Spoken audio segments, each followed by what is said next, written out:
I've talked before about what happened inside the reactor before it exploded, but maybe I wasn't very clear, and so today I'll talk to you. How did it explode? What caused that the reactor exploded, and how did it happen? The Russian nuclear program developed the technology for RBMK reactors throughout the 50s. Before the first RBMK 1000 reactor began construction at Chernobyl in 1970. The RBMK is an acronym for Reactor Bolshoi Moskovsky Kanalny, which translates to High Power Channel Type Reactor.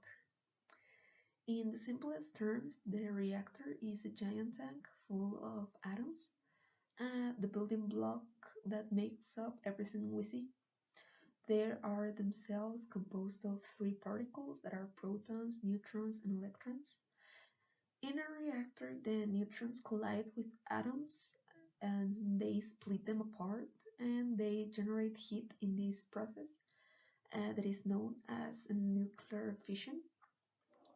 The heat helps generate the steam, and that steam is used to spin a turbine, which in turn drives a generator to create electricity in much the same way burning coal might. The RBMK reactor that exploded at Chernobyl was a huge 7-meter tall and almost 12-meter wide. The most important segment of the reactor is the core. It is a huge chunk of graphite that is sandwiched between two biological shields, as if it was like a meat in a burger. The core is where the fission reaction takes place. It has thousands of channels which contain fuel rods composed of uranium, which has atoms easy to split. The core also has channels for control rods. They are composed of boron and taped with graphite. They are designed to neutralize the reaction. The water flows through the fuel rods channels, and the entire structure is encased in steel and sand. The water is critical to understanding what happened at Chernobyl. Like I said before, why did it explode? What happened? What caused it? It was because in an RBMK reactor, water has two jobs. The first one is keeping things cool, and the other one is slow the reaction down. This design is not implemented in the same way in any other nuclear reactors in the world, and the fuel rods are the powerhouse of the core, and these are composed of uranium atoms. The uranium atoms cast a net in the core as rogue neutrons ping around inside. They pass through the solid graphite that surrounds them. The graphite slows these neutrons down, much like the water does, which makes them more likely to be captured by the uranium atoms net.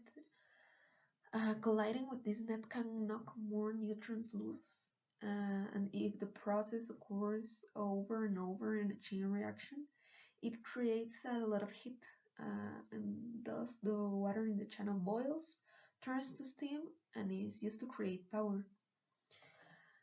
Unchecked, this reaction will run away and cause a meltdown, but the control rods are used to balance the reaction. Simplistically, if the reactor is generating too much power, the control rods are placed into the core, preventing the neutrons from colliding as regularly and slowing the reaction. In a perfect world of systems and men controlling systems, ensure that the scales never tip too far one way or another. The control rods move in and out of the reactor. Water is constantly pumped through to keep the whole thing cool, and the power plant produces the energy needed. But if the plant itself loses power, then what happens? That's one of the RBMK reactor's shortcomings. No power means water is no longer being pumped to cool down the reactor, and that can quickly lead to disaster. In the early hours of April 26, 1986, the reactor was undergoing a safety test which aimed to fix this decision, and unfortunately, when the workers tried to shut it down, the disaster happened.